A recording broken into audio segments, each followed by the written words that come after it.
Hi, I'm Brian at Blue Wildscapes. This video is about the 5 ecoregions of New Jersey with some native garden design tips. New Jersey. Love this place.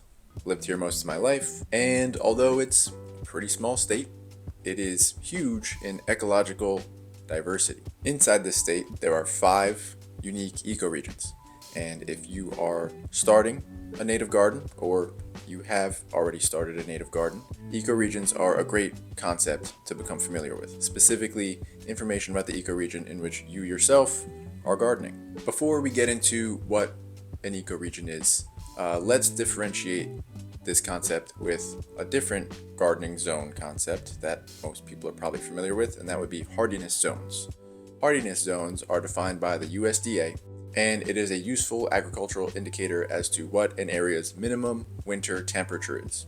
So for example, in zone 7B, your minimum winter temperature is likely between 0 and 10 degrees on any given year.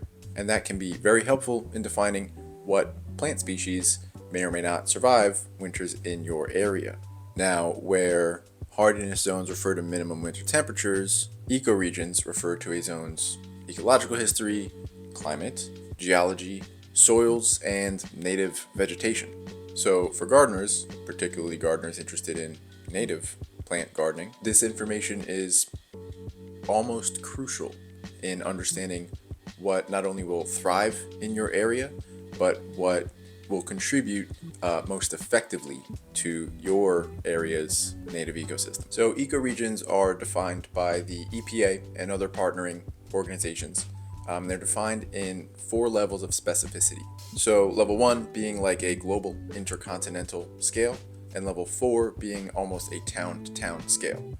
The more specific the scale, the more useful the information is for local assessment, monitoring, and land stewardship initiatives.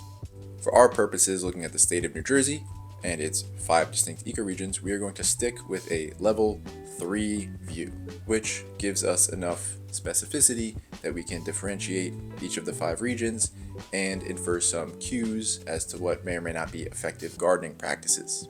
All right, it's time. Region the first, Northeastern Highlands.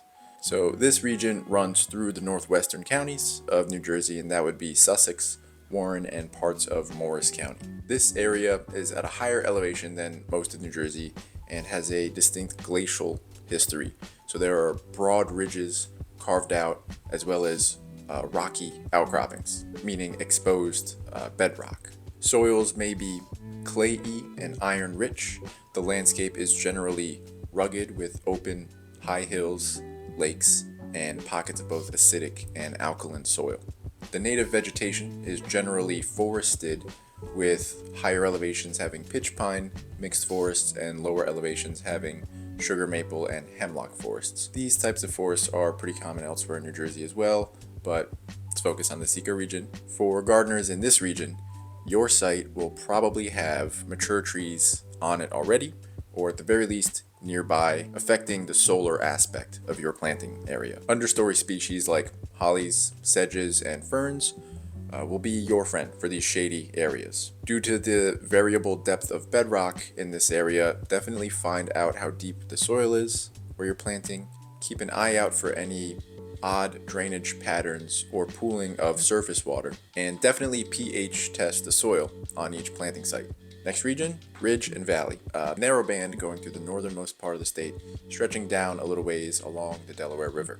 This region is largely forested ridges and agricultural valleys, with ridges having generally shallower, more acidic soils with poor drainage, and valleys having deeper, more fertile soils. The native vegetation here is generally mixed oak forests in more exposed upland areas, and hemlock and sugar maple forests in less exposed, cooler, more fertile areas.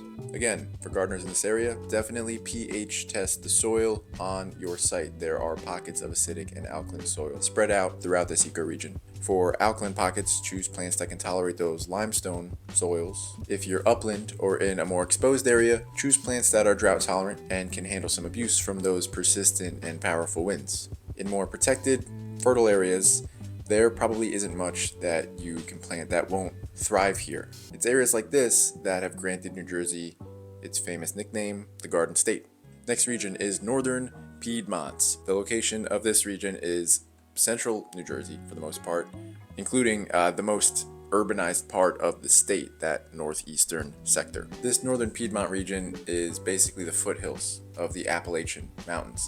It's kind of a transitional space between the highlands and the low-lying wetlands of the coastal plains. In this region, you have forested ridges, sparse rocky outcroppings, glacial lake beds, and wetlands kind of situated between heavily urbanized areas. This is the most heavily developed part of the state. The native vegetation here historically has been hardwood forests punctuated with these glacial lake beds, but now that's all pretty fragmented again due to the development. For gardeners in this area, compacted soils are very, very common. That kind of goes hand in hand with urbanization and development.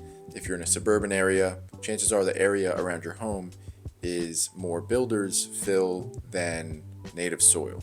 So definitely get a strong understanding of the drainage patterns on your site and even around your site. If you're on some kind of a slope, traveling surface water is just as important as direct rainfall for how your site behaves within those water aspects. Definitely pH test your soil, and if you're on a roadside or some area that's adjacent to heavy disturbance, try to establish a dense ground cover as quickly as you can. Something like sedges or bunch grasses or whatever may be more site appropriate for you. This will help you reduce the weed pressure you get from wind dispersed seeds finding their way to your property. And those wind dispersed seeds are very common in weedy perennials and annuals that you might find on like construction sites or neglected roadsides. Next region, Middle Atlantic Coastal Plains. You'll find this ecoregion along the southeastern border of New Jersey, following the Delaware south from Trenton to Cape May. This ecoregion, much like its name may suggest, is a low, nearly flat coastal plain with mixed soils of a gravelly mixture to a sandy loam and moderate drainage. This area has a long growing season for you kitchen gardeners, but also many swampy, flood-prone areas. Here the vegetation starts to differ significantly from the northern New Jersey zones. Upland vegetation is usually loblolly and shortleaf pine forests, with the lowlands containing those ecologically rich tidal marshes, swamps, and floodplains. These wetland areas in this region are usually dominated by southern species at the northern end of their habitable range. For gardeners in this region, definitely do your best to understand the water aspects of your site and the area around it. That would be things like surface runoff behavior, drainage speed, water table depth, and definitely do a jar test to get an idea of your soil composition. I should probably make a video doing a jar test.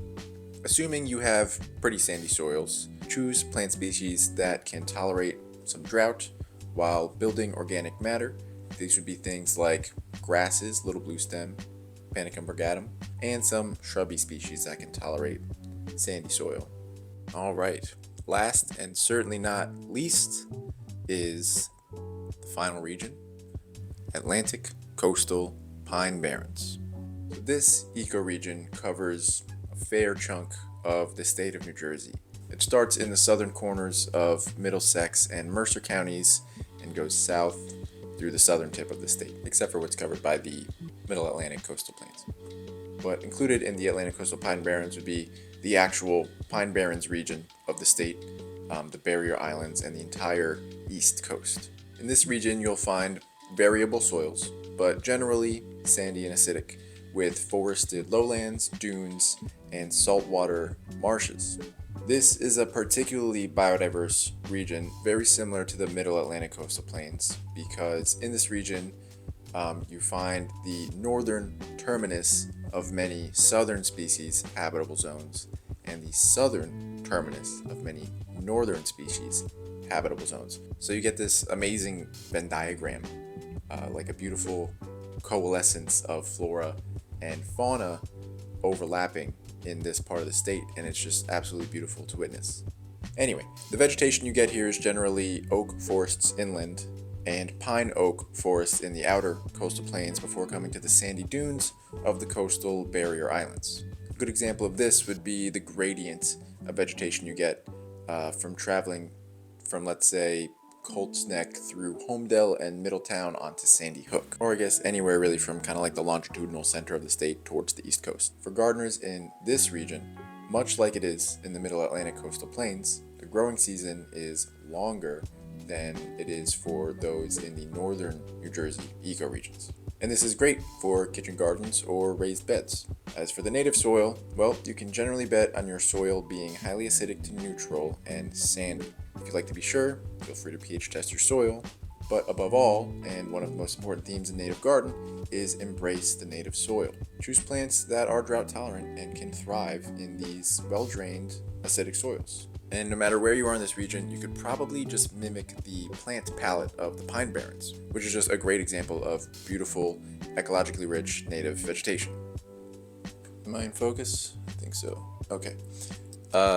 My camera died and I had to swap out a battery and refocus and do all that. So real quick, I wanted to share that this is a new YouTube channel, and my goal with this channel is to just share what I've learned while I'm on my own journey of becoming a native plant-focused garden designer based out of New Jersey. So from the bottom of my heart, thank you very much for watching. So we covered the 5 ecoregions of New Jersey. Why does this matter for you and your garden? Well, when you plant in alignment with your ecoregion characteristics, you will reduce the inputs needed for your garden. You will choose plants that are adapted or are adaptable to your soils, solar, and water aspects of your site. You will reduce frustration because you will likely have a higher success rate with those plantings. And your garden will not just be a smattering of plants found on the Lowe's clearance rack. Nothing wrong with the Lowe's clearance rack. I just want to put that out there. I also look at the Lowe's clearance rack. But your yard will not just be a collection of rando plants. If you plant in accordance with your ecoregion, your yard will become part of or melt into the larger native habitat that already exists. And depending on where you are, this habitat may be suffering from various volumes of damage and interference and disturbance. So yes, one yard and one collection of native plants might not solve an ecosystem crisis or an ecological crisis, but it is certainly better than nothing. And I mean, now we get to the whole kind of ethos of the native gardening practice as a whole. It's not one person's job to fix these damages. It's everybody's job, and we all have a part to play, and this can be part of your part to play. One more tip. So if you need more inspiration, look around. Go to your nearest wildlife preserve.